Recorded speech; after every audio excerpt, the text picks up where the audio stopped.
Welcome to Saving the Association. The NBA season is underway. We're a couple weeks in, which means the NBA Cup is already here. The NBA Cup? What's that? Oh, I'm glad you asked, Brett. So the NBA started something in 2023, the inaugural NBA Cup. You've seen this in some other sports, soccer. The WNBA has this as well. And essentially, it is a in-season tournament that starts with group play. So there's 3 groups in the East, 3 groups in the West, in which the teams move through staging and then get into an elimination round before the final 4, which is played in Las Vegas this year. They're going to move it next year, in which the winners of the Cup get, drumroll, $530,000. So seems like a lot to us. Maybe not as much to some of these other guys. The runners-up do also get a little bit of money.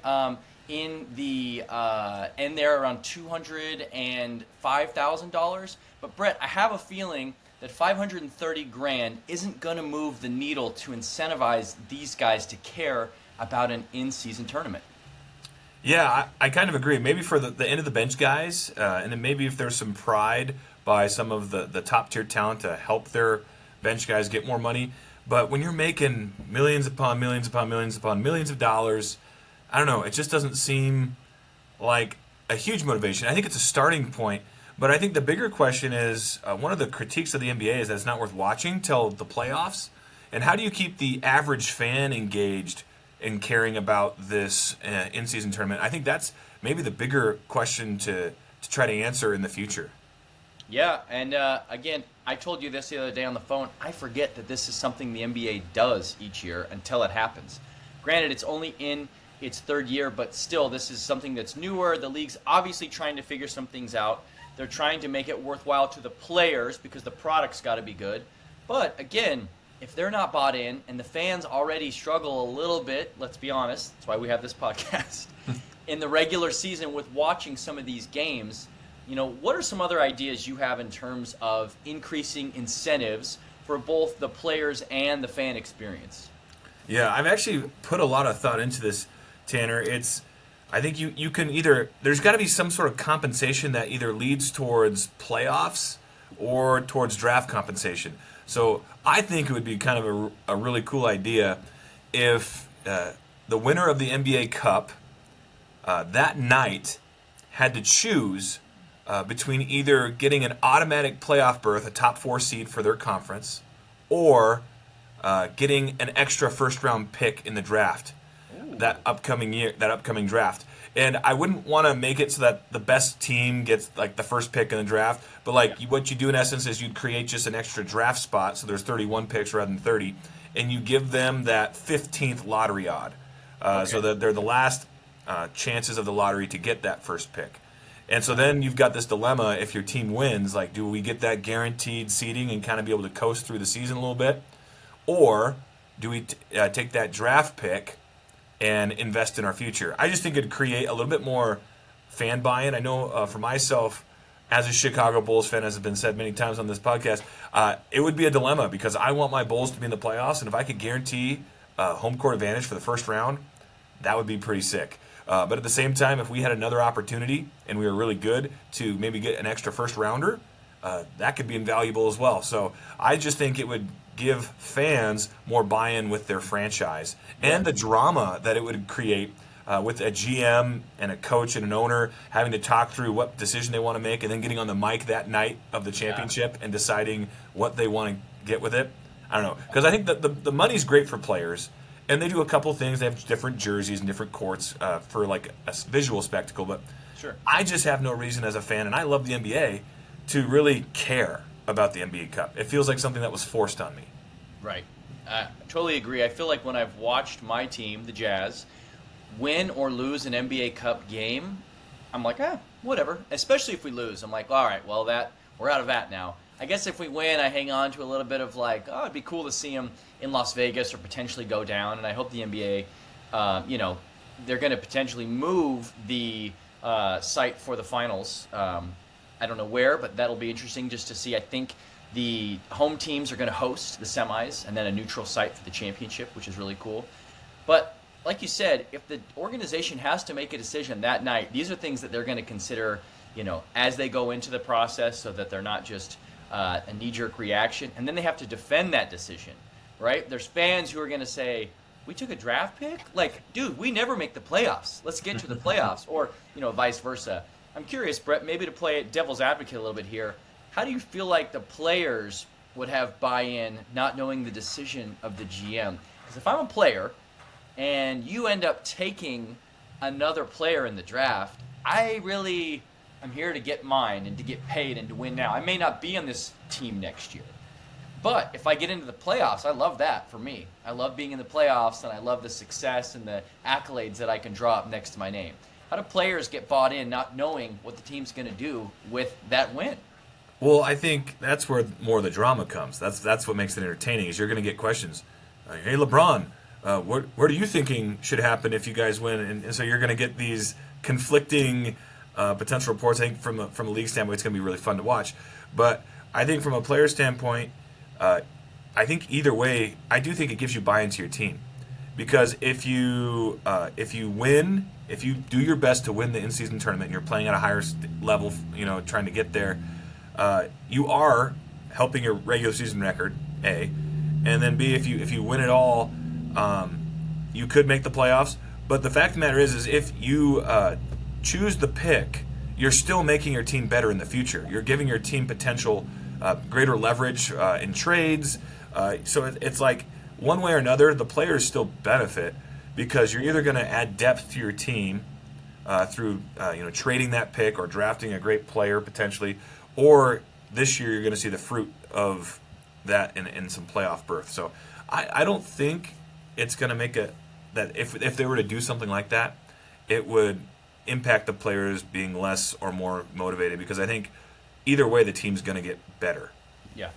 Yeah, it's true. What's good for the goose is good for the gander, right? I understand that angle for sure.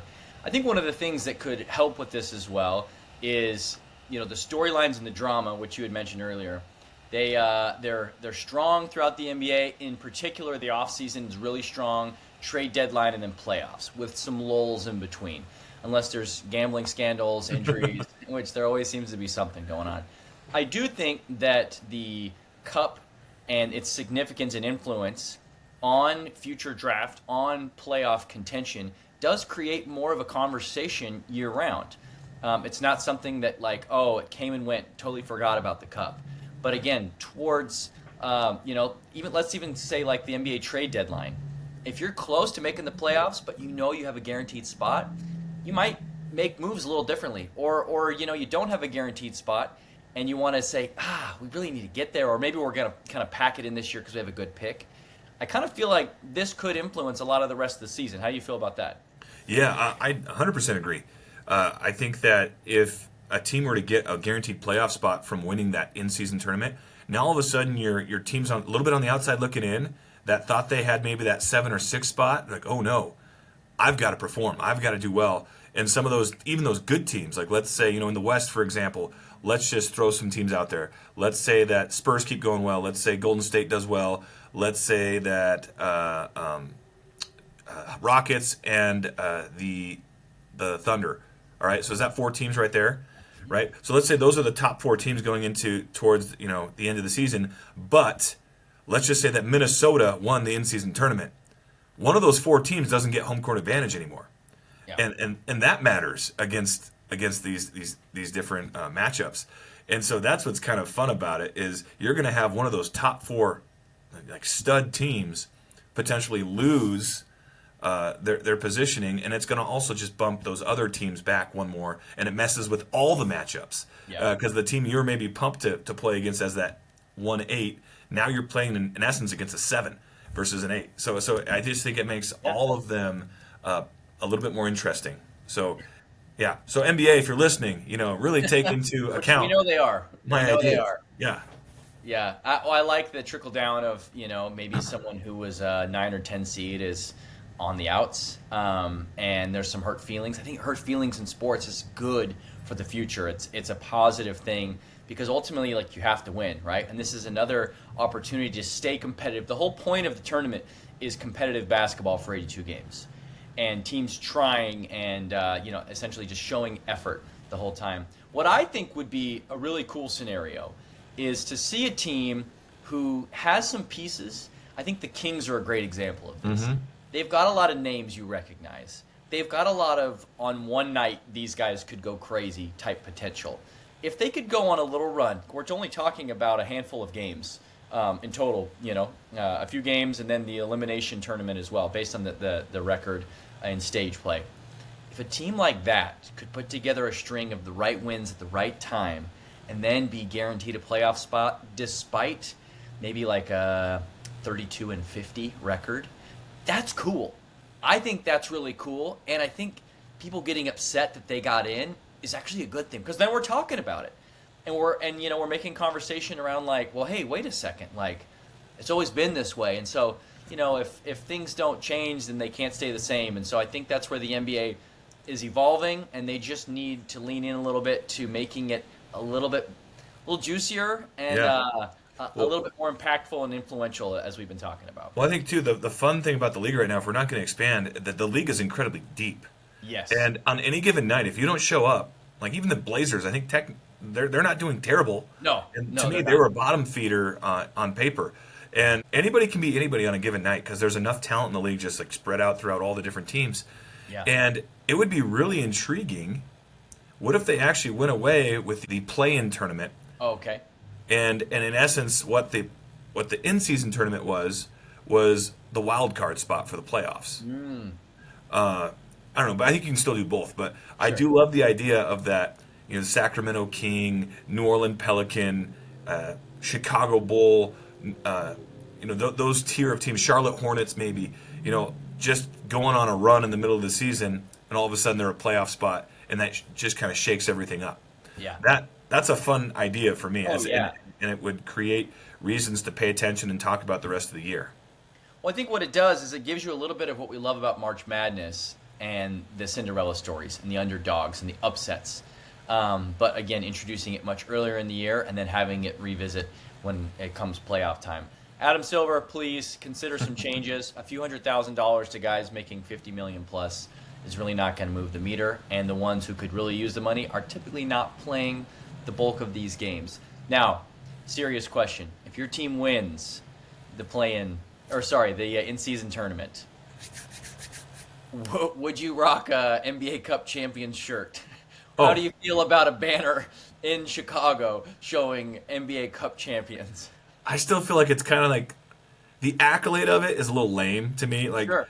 I remember when LeBron, I was the first in-season Cup MVP. I'm like, dude, who cares? Well, LeBron's corny. We know. I don't care about that. Now I'd be rocking the shirt because it got us to the playoffs. Like that would be pretty cool. No, I'd still rock it, and I definitely think I would care more about it. I wouldn't judge someone as hard if it was that way. But yeah. I think that's the thing is like it's not cool until it's made cool by somebody or the experience is really cool. If we see an incredible either semifinals or final game that leads to the cup, it just has to be seen in a good light, I think, for people to start caring and competing. A conversation for another day is the All-Star game. And whether that just needs to be dissolved at this point or if there is a way to save it. But, yeah, I think part of it, too, is who's there. Unfortunately, like, the great run of guys, the underdogs, could be the most no-namers ever. And if it's no-namers, probably not tuning in. And that's where someone like the Kings, who have names but maybe not a great team and a great record, could still draw you in because you're like, wow, did you see vintage Russ last night? Did you see Zach and DeMar and Sabonis and Monk? I mean, you name it, like all these big names. You see those guys take down LeBron or take down Giannis. I think that's what we want to see is people taking down the big names and names we at least recognize a little bit. Yeah, I agree. Let us know your thoughts. If you feel like the in-season tournament is a positive thing and has potential, tell us below. Comment with some of your ideas. Obviously, the league is still workshopping this. Some of the changes that they're slowly making mean that they care and they want to try to figure it out. But, again, money doesn't always talk unless we're talking large sums. All right, to close up, we're going to do some garbage time. And, Tanner, here's our question for today. Who was the most underrated NBA Live player that you played with? Like your secret weapon? Jason Williams with the Grizzlies. He and Mike Miller and Pau Gasol were lights out. Oh, except Kenny Stillman gave me problems using them. That's kind of what I learned about him. But yeah, those guys were amazing. Love that. I think Shane Battier was on that roster as well. They were solid. Mine was Vladimir Radmanovic for the Sonics. 77. From a 3-point shooting stand, we get Ray Allen and Vladimir and Rashard Lewis together. Couldn't stop me. Oh, yeah. The iconic Sonic boys would love to hear that. Yeah. That's awesome. Well, guys, thanks for watching today. Feel free to give us a like or subscribe on YouTube or Spotify. It always helps out. And have a great one.